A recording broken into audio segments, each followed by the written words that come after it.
Today, we are reviewing the nomination of Mr. Cook to be a member of the TVA.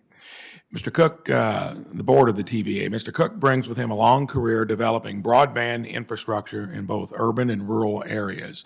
And in a state like Indiana, which does not have the footprint of TVA there, Kentucky does south of us, broadband is probably the issue I hear most for rural states especially.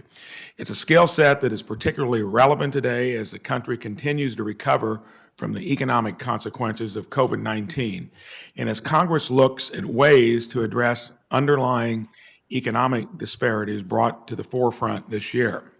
The TVA is an organization created to provide for and help stimulate general economic development in the Tennessee Valley.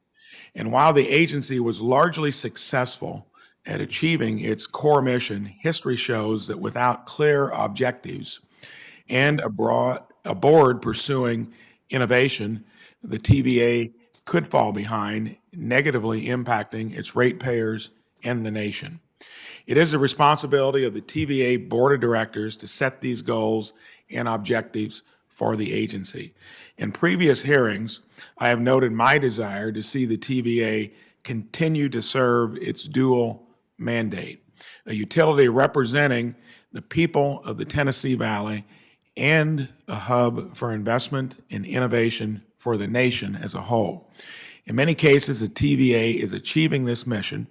For example, just this year, the utility secured the nation's first early site permit for an advanced nuclear reactor at the utility's Clinch River site.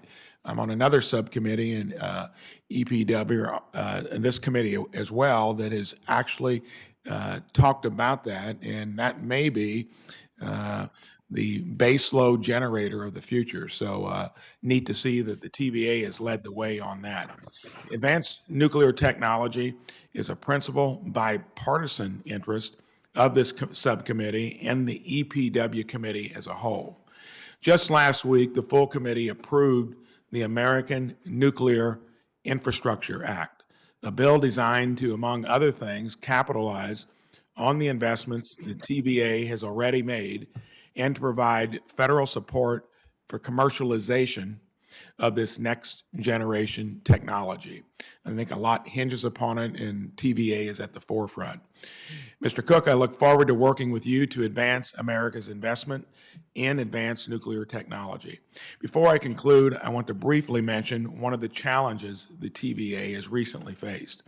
As you know, in August, President Trump removed 2 board members after the utility announced a plan to replace American workers with foreign contractors. Many of these foreign workers were applying under H-1B visas. The president met with some of the workers whose jobs would be terminated.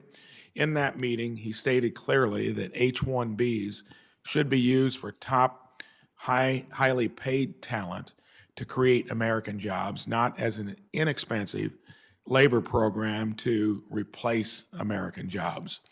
I wholeheartedly agree with the president's sentiment and look forward to working with you to ensure that the TVA is representing both the interests of the Tennessee Valley and the U.S. as a whole.